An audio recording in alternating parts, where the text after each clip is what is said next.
너무 성장률이 좋아 이런 얘기예요? 네, 우리는 안 좋은데 미국이. 미국은 너무 좋습니다. 네. 미국은 지금 이제 1분기, 2분기 다 2% 넘게 성장을 했고요. 근데 이제 문제는 3분기 성장률 예상치가 5.9%입니다. 3분기요? 네. 지금 이제 이건 이제 예상치이기 때문에 네. 먹던 연구소. 다행히 올해 잭슨홀 미팅은 우리를 크게 놀라게 한 것 같지는 않아요. 한중일 증시 다 올랐고요. 미국도 증시 괜찮습니다. 그런데 앞으로 어떻게 될 거냐? 경제가 이렇게 좋으면 앞으로 금리를 더 올릴 수밖에 없지 않을까라는 여운을 점점점 남기면서 마무리가 됐습니다.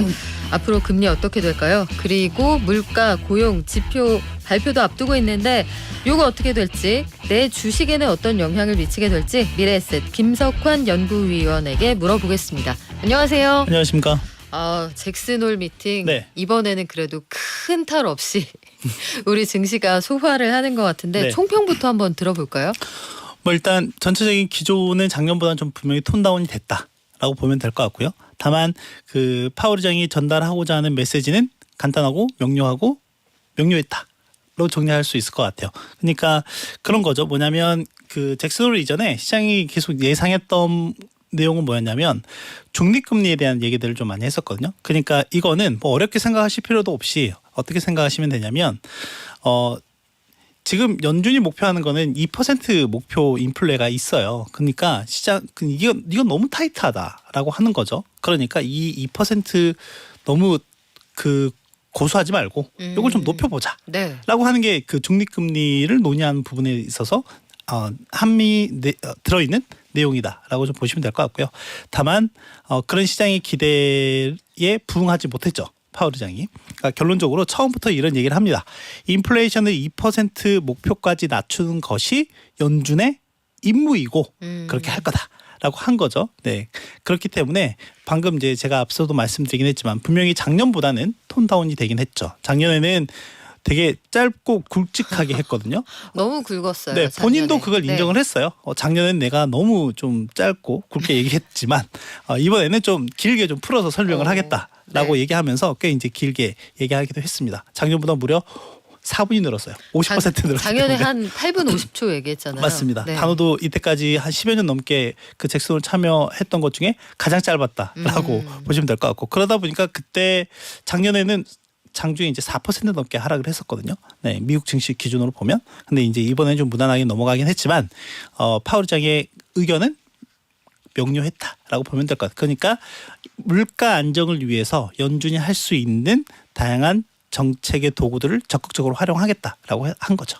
그냥 들어보면은 하던 얘기 계속 한 것 같아요. 저는 그런 생각이 들더라고요. 맞습니다. 그냥 밥 먹으면 배부르다 이런 결론으로 네. 저는 이해를 했는데 그 중에서 제가 밑줄을 긋고 들었던 건 네. proceed carefully라는 단어를 몇 네. 번 쓰더라고요. 네, 맞아요. 그러니까 신중하게 접근하겠다. 네. 작년엔 굉장히 공격적으로 접근을 그렇죠. 했잖아요. 네.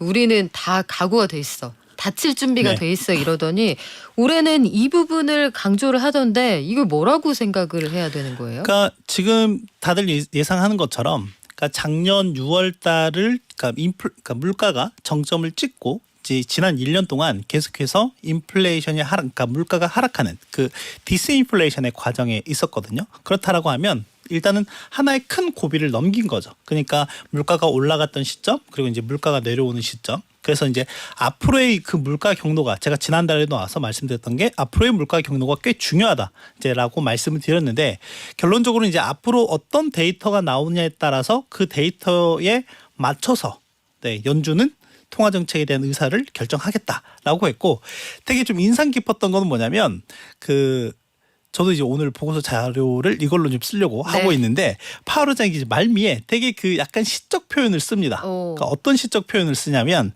우리는 흐린 하늘 아래 별을 따라 항해하고 있다. 이거 뭐 연준 의장이 약간 시인이 된 듯한.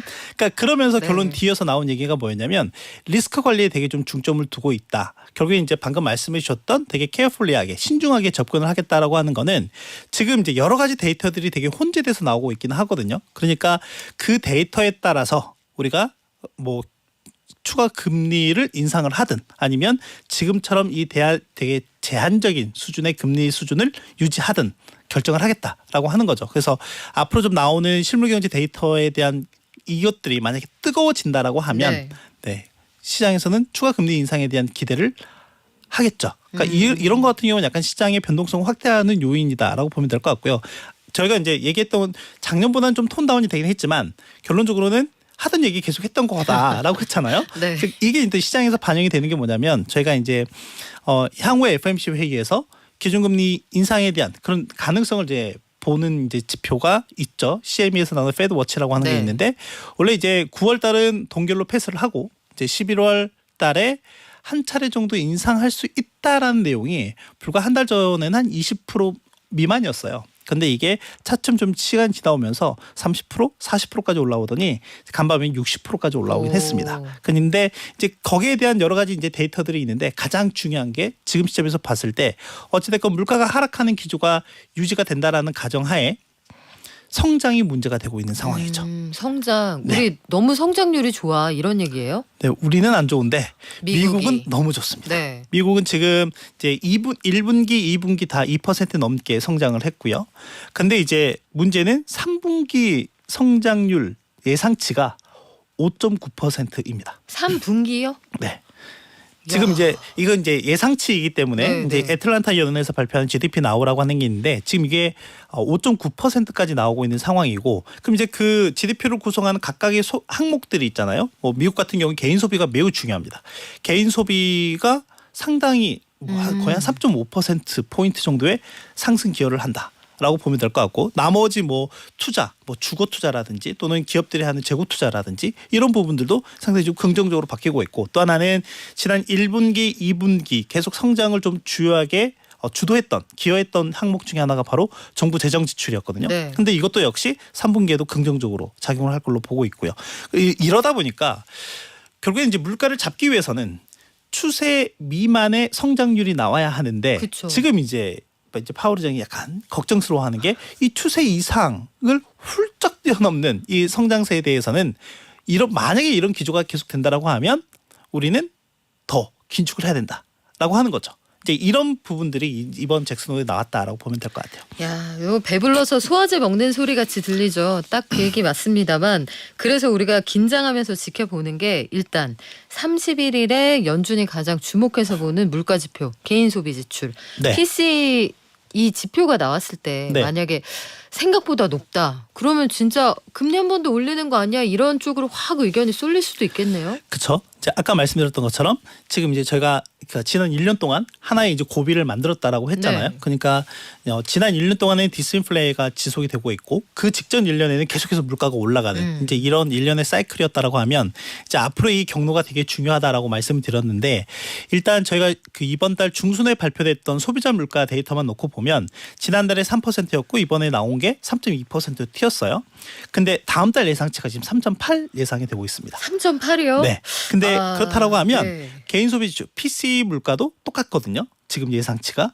그러니까 이게 지금 점진적으로 이렇게 좀 올라올 걸로 예상이 좀 되고 있는 상황이다라고 보면 될 것 같고 그런데 이제 다행인 건 뭐냐면 그러니까 그 중에 항목 중에 이제 주택과 관련한 부분 같은 주거비 관련한 부분 같은 경우에는 상당히 후행하죠. 시장 데이터에 비하면. 그래서 연준이 주요하게 보는 그러니까 물가 판단의 근거로 보는 게 바로 핵심 PC 물가인데 요 같은 경우는 다음 달 예상이 4%로 둔화가 돼요. 이번 달에 4.2가 예상이지만 이건 이제 둔화가 된다라고 하는 거죠. 이거는 아무래도 이제 주거비에 대한 영향 때문에 그렇다라고 하는 거죠. 근데 시장이 이걸 다 압니다. 그렇다라고 하면 이것보다 더 중요한 건 뭐냐면 결론적으로는 지금 뭐 저희가 가격 변동성이 큰 뭐 식품이나 에너지 같은 경우도 이걸 빼고 예상 말씀을 드리고 있는 거고 여기에다가 이제 주거비를 이제 제외한 물가가 중요하다라고 하는 거죠. 이게 실제로는 우리 뭐 소비자라든지 또는 우리가 직접적으로 실생활에서 느끼는 물가 지표이기 때문에 네. 그걸 그래서 이제 파월 의장이 얘기한 부분에서는 이걸 시장에서는 이제 슈퍼코어 인플레이션이라고 얘기를 합니다. 식품과 에너지와 주거비를 제외한 인플레. 근데 이게 지난달 기준으로 보면 대략 4% 정도이고요. 전년 대비로 보면 근데 이제 전월 대비 기준으로 보면 지난달 이전달 2달 전에는 0% 전월 대비 0% 증가율을 보였다가 지난달에 0.2% 증가율로 약간 또 상향되는 모습들이 나타나고 올라요? 있어요. 네. 그러니까 이런 부분도 좀 유심히 좀 봐야 될 것 같습니다. 그러니까 실제로 이것들 뭐 제가 말씀드린 지금 앞에 여러 가지 물가 지표들은 이렇게 완만하게 떨어지는 모습을 보이고 있지만 이 지금 말씀드린 슈퍼코어 인플레이션 같은 경우에는 되게 타이트한 모습을 보이고 있거든요. 그래서 이게 만약에 떨어지지 않는 모습이 보인다라고 하면 뭐 추가적으로 여기서 더 긴축에 대한 의지를 표현하지 않겠지만 지금 얘기하고 있는 이 고금리에 대한 부분들이 꽤 오랫동안 유지될 가능성이 높다라고 하는 거죠. 더 올리지 않아도 최소한 현재 수준이 굉장히 오래 갈 수도 있다. 그리고 또 한 가지 우리를 긴장시키는 게 미국의 고용이에요. 네. 고용이 이 정도면은 좀 줄어들 때도 됐다 싶은데 탄탄하네요. 그렇죠. 지금 이제 그래서 추세 이하의 성장이 필요하다라고 아까 말씀드렸는데 네. 이제 그거는 이제 저희가 보면은 이제 성장률도 있기도 하죠. 근데 이제 또 하나가 뭐냐면 노동시장이 냉각 즉 완화가 되어야 된다라고 하는 거죠. 근데 지금 보면은 뭐 이번 주 오늘부터 이제 당장 고용과 관련한 지표들이 뭐 매일같이 발표가 됩니다. 그쵸. 오늘 같은 경우에는 구인 이직 보고서로 해서 이제 그 기업들이 얼마만큼의 노동 수요를 원하느냐 그런 데이터가 나오거든요. 졸츠라고 하는 데이터가 나오고 내일 같은 경우에는 민간에서 나온 그 ADP라고 하는 민간 리서치에서 나오는 민간 고용 건수가 나오고요. 목요일에는 이제 민간단에서 그 정리 해고와 관련한 보고서가 나올 예정이고 이제 마지막 하이라이트는 역시 이번 주에 나올 노동부에서 나온 고용 보고서다라고 보면 될 것 같은데 뭐 일단 지난달보다는 그 전체적으로 비농업 취업자 수가 소폭 감소할 걸로 예상이 되지만은 여전히 뭐 거의 한 15만에서 20만 사이에 이제 컨센서스가 형성이 되어 있거든요. 그러면 대충 대략 한 17, 18만 개의 일자리가 창출될 걸로 보고 있는 상황이에요.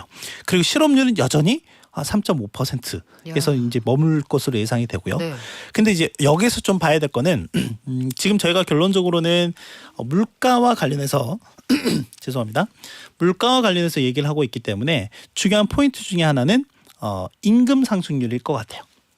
그 임금 상승률인데 지금 미국의 임금 상승률이 대략 올해 평균으로 보니까 대략 4.4%이거든요. 야. 4.4%. 네. 근데 이제 민간단에서 추적하는 애틀란타 연에서 추적하는 이제 그 임금 추적기가 있어요. 요거는 이제 그냥 재직하고 있는 사람들이라든지 또는 이직하는 사람들의 임금 상승률이 얼마 되느냐. 근데 지금 방금 말씀드린 요 4.4%보다 훨씬 높습니다. 실제로 대략 한 1에서 2% 포인트 정도 더 높아요. 그거보다 더 높다고요? 네. 한 6씩 올라간다 이 말이에요? 그렇죠. 그러니까 그냥 재직하고 있는 사람들 같은 경우에는 임금 상승률이 대략 5.4% 정도 야. 되고요. 이제 이직하는 사람들 같은 경우 6.4% 정도가 되거든요. 그러니까 필요해서 뽑아가는 사람은 네. 돈 더 준다는 얘기 그렇죠. 아니에요? 근데 이제 네. 여기에 더 드라마틱한 결과는 뭐냐면 그 지난주에 그 뉴욕 연은에서 그 4개월마다 한 번씩 미국 노동시장에 대한 시장 조사를 하거든요. 그 결과가 나오는데 거기에서 제가 좀 주요하게 봤던 포인트 중에 하나가 임금 상승률입니다. 임금인데 지난 4개월 동안 이제 이직을 할 때 제한받은 연봉이 있을 거잖아요. 전년 대비로 14%가 늘었어요. 14%요? 네, 14% 늘어서 거의 7만 달러에 육박한다라고 보면 될 것 같아요. 와. 그러면 이제 거기에 각각의 임금 데이터들이 여러 가지가 있거든요. 네. 지난 4개월 동안 제한받은 연봉이라든지 앞으로 얼마만큼 받고 싶습니까에 대한 앞으로 이직을 할 때 얼마만큼 받고 싶은지는 희망 연봉이라든지 또는 이제 현실적으로 기업이 나한테 이만큼 줄 것 같아라는 그 예상 연봉 이런 것들이 있는데 전부 다 이 데이터가 지금 2014년 이후에 처음으로 계속해서 데이터가 만들어지고 있는데 네. 올타임 하이예요. 역대 최고예요. 야, 그러면 물가가 떨어질 수가 있습니까? 그렇지 않다라는 가능성이 꽤 높아지고 있는 거죠. 그러네요. 그러니까 결론적으로 지난 그 2022년 3월부터 네. 현재까지 연준이 대략 525bp의 금리 인상을 했어요. 그러니까 5.25% 포인트를 올렸거든요. 그러니까요. 그런데 그렇게 금리를 인상했던 거는 물가 안정을 위해서인데 물가 안정은 결론적으로는 저희가 연준 의장도 얘기했지만 공급단은 못하는 거잖아요. 공급단은 컨트롤이 불가하기 때문에 결국엔 수요를 둔화시켜서 가격을 낮추겠다라고 하는 건데 지금 이렇게 임금 상승률이 높게 치고 올라오면 이전에 그러니까 물가가 상승하기 이전의 소비 수준을 그대로 유지할 수 있는 여력이 생기기 때문에 이제 이런 부분들이 어떻게 보면 향후에 물가 진정하는 데 크게 기여할 수 있을까에 대한 의문점을 계속 남기는 거죠. 이제 그렇다라고 하면 연준 입장에서는 조금 더 이 고금리 정책을 오랫동안 유지할 수밖에 없다라고 하는 거고 이제 그러다 보니까 최근에 보면은 시장 내에서도 보면 특히 단기 금리가 아니라 네. 10년물 이상의 장기 금리들이 꿈틀거리는 모습들이 나오고 있는 거죠. 이제 그러다 보니까 저희가 이제 미국 그 장기 금리 같은 경우는 대출 금리와 연동이 되기 그쵸, 때문에 10년물. 그 대출 금리 중에서도 이제 모기지 주택과 관련한 금리들이 거의 뭐 20년 내 최고치로 야, 올라가고 있는 상황이죠. 미국 모기지가요. 주택담보대출 금리가 7.3 위로 올라갔어요.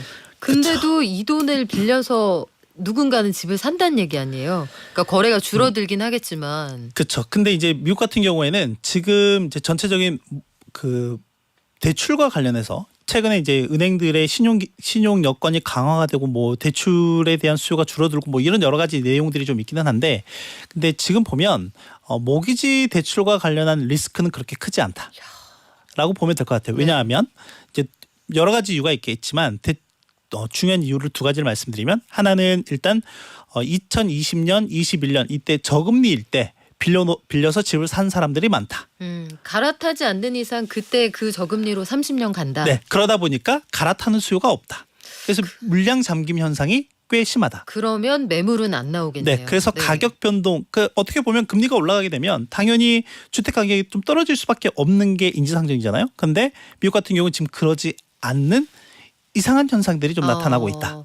거래를 많이 안 하고 사람들이 많이 안 사도 매물이 출회되지 않으니까 그러니까 귀해지니까 가격이 올라간다. 그렇죠. 이제 그래서 이제 두 번째 말씀드리고 싶은 게 그건데 가격이 올라가고 있어요. 네, 근데 또 중요한 거는 여기에서 임대료가 또 올라가고 있는 상황이 발생한다는 거죠. 그러니까 아까 제가 주택과 주거비와 관련한 물가 하락이 그동안 이제 후행적으로 좀 나타나고 있는 상황이다라고 했는데 이게 일정 부분은 하반기에 지속이 될 것 같습니다. 그런데 최근 들어서 다시금 가격이 최근 한 3개월, 4개월 이전부터 가격이 다시금 올라오는 모습이 나타나고 있거든요. 그렇다라고 하면 파월 의장도 그 부분을 좀 전제를 깐 게 뭐냐면 이 임대료 증가율이 둔화가 됐을 때 계속 지속적인 둔화의 모습을 보인다라고 하면 인플레가 계속 하방 압력을 높게 받을 텐데 이 말은 역으로 되짚어 보면 그렇지 않은 상황이 발생하면 즉 방금 말씀드렸던 것처럼 다시금 임대료 가격이 올라가는 모습이 나오게 된다라고 하면 다시금 주거비 가격이 어떻게 보면 물가 상방 압력으로 작용할 가능성이 네. 있다라고 하는 거죠. 그래서 여러 가지 좀 리스크 요인들은 좀 분명히 있는 것 같습니다. 그러면 어딜 봐도 물가가 떨어질 것 같은 구석이 없거든요. 지금 금리를 우리가 생전 처음 들어보는 뭐 빅스텝, 자이언트 스텝으로 최근 1년 동안 강펀치로 계속 때렸는데도 그러기 상태가 나타나지 않는 거잖아요. 그렇죠. 그러기는커녕 에너지가 재충전되고 있는데 그러면 미국에서 금리가 현재보다 추가로 더 올라갈 가능성도 실제로 있다고 보세요? 저는 있다고 봅니다. 만약에 이런 상황이 된다라고 하면 뭐 지난 1년 동안 보였던 그런 되게 과격한 움직임은 아니긴 하겠지만 네. 미세한 조정은 한두 차례 정도는 있을 가능성도 없지 않다. 베이비 스텝을 배제할 수 없다. 네, 있다라고 저는 보고 있는 상황이고요. 이제 그 중에 하나가 방금 이제 저희가 중간에 성장과 관련한 얘기도 했지만 결국에 그 성장을 뒷받침하는 것 중에 하나가 바로 생산성이라고 하는 부분이 있거든요. 그래서 지금 미국의 지난 2분기 노동 생산성을 보면 이게 3.7%가 찍혔는데 이게 뭐 엄청나게 높은 수치입니다. 뭐 이전에는 보통 보면은 이제 추세 이하 미만의 성장이라고 하면 대략 한 1.8% 정도 미만이거든요. 두 배가 넘네요. 네, 상당히 높은 그 생산성이라고 보면 될 것 같고 그래서 미국의 이런 성장세를 좀 지탱하는 게 이런 생산성에서 나온다라고 일부에서도 얘기하지만 이제 중요한 건 이거죠. 이게 앞으로도 꾸준하게 유지가 될 수 있겠느냐. 만약에 이제 그렇다라고 하면 저희는 좀 다른 새로운 국면으로 전환이 된다라고 보면 될 것 같아요. 그러니까 그럼 한국은 어떻게 해요? 미국이 금리를 그렇게 올리고 지금도 차이가 많이 난단 말이에요. 역대 가장 큰 규모로 차이가 나는데 미국이 여기서 베이비 스텝이든 뭐든 한 걸음을 더 간다. 우리 따라갈 수 있어요? 체력이 될까요? 그렇죠. 체력이 되는 게 중요한데 저는 일단 뭐 다른 부분들 차치하고 일단 증시에만 놓고 이제 본다라고 하면 일단 상반기 저희 이제 반기 보고서 다 이제 끝났거든요. 8월 중순 이후로 다 끝났는데 그걸 전체적으로 서머리를 해보면 매출이나 영업이익단이 전년 대비로 보면 상당 수준 감소했습니다. 네, 상당 수준 감소했고 물론 그 감소에 가장 큰 기여를 한 부분이 반도체이긴 합니다. 네. 왜냐하면 과거에도 보면 반도체 한 그 업종에서만 대략 영업이익 기여도가 한 40조에서 50조, 그렇죠. 적을 때는 한 30조, 네. 평균적으로는 한 4, 50조 정도씩 됐기 때문에 그런데 그게 지금 0이에요. 오히려 이제 마이너스 기여를 보이면 보였지. 네. 네, 근데 이게 이제 내년에는 증가할 걸로 꽤 큰 폭으로 증가할 걸로 예상을 좀 하고 있는 상황이긴 하지만 그렇다라고 하면 지금 이제 반도체 업황에 대한 기대감이 그렇게 좋으냐라고 하면 일단 그런 부분들이 좀 꽤 시간이 더 걸리는 모습들이 좀 나타나고 있다라고 하는 거고. 그러니까 기업들이 전체적으로 어렵고 네. 우리 가계부채 사상 최대라고 하고 이런 상황인데 금리가 미국이 올린다고 한들 우리 못 따라간다. 그럼 걱정되는 게 환율 이런 거 걱정되지 그렇죠. 않나요? 환율 이런 네. 부분도 꽤 걱정되는 상황이고 지금 이제 달러 인덱스가 대략 한 104 정도 레벨이긴 한데 네. 지금 이제 다시금 달러 원 환율은 1,340원까지 올라왔고 그쵸. 우리 옆에 있는 중국을 보더라도 지금 달러 위안 환율이 역대 최저까지 또 내려와 있는 상황이긴 하잖아요. 네. 이제 그렇게 되면 우리나라 같은 경우에도 달러 원 환율 상승 압박이 꽤 커질 수도 있다라고 하는 거죠. 우리 앞으로 대응책을 마련하기가 참 쉽지 않겠네요. 전진도 후진도 어려운 상황 같다. 한 달 뒤에 우리가 어떤 이야기를 나누게 될지 그게 더 걱정 반 기대 반 그렇습니다. 그러니까요. 네. 그래요. 지금까지 미래에셋 김석환 연구위원이었습니다. 고맙습니다. 감사합니다.